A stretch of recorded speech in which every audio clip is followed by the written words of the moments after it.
The idea came from a perception issue, Martin. It was the issue that a lot of church pastors, church attending Christians, even some of our donors and listeners in general, don't really get what Christian radio is all about. That is, they don't get the ministry aspect of it.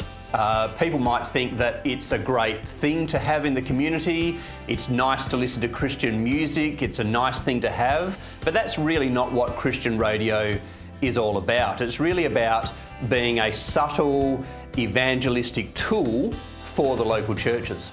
We play music, some stations play a mixture of mainstream and Christian artists, other stations just play Christian artists. There's certainly no right or wrong format, but the main emphasis is that it is a subtle evangelistic ministry. That is, that the ministry, or how God reaches or touches and changes people's lives, comes subtly through people hearing a song at the right place at the right time, or maybe a short 1 minute positive minute, or God spot stations call them, talking about how that ministry really touches people's lives. In many ways, the local Christian radio station has a much larger audience than even the combined churches put together. But what we are supposed to be is the media arm, the media broadcasting arm of each individual local church. So really, from my point of view, we are here to serve the local church. So whatever a person listens to by themselves in their car, God can really use that to touch their lives, often at the right place at the right time. Have you got some examples maybe of how Christian radio, where you work, has touched people's lives and made a real difference? Absolutely, Martin. We've had stories of people who were driving up a hill, is probably the most extreme example that we've had, driving up a hill locally to commit suicide. They wanted to hear one last song. They were scanning through the channels. They came across the Christian radio by mistake, which, mind you, is normally the way that these type of testimonies happen.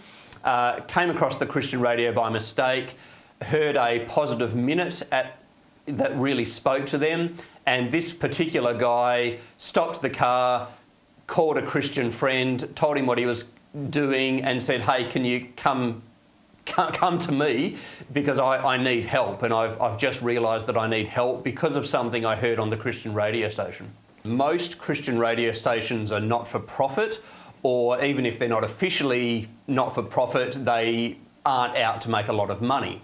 And so we have a different motivation. Our motivation is ministry, subtle evangelistic ministry through media, whereas a commercial radio station, that they are out to please the shareholders or the private owners of that particular radio station. What's your one wish for this book? I want to see the Christian churches transform their culture by partnering with their local Christian radio station. That's what I want to see. I want to see a real change. It's an education book. It's an easy read, I think. I like to call it edutainment.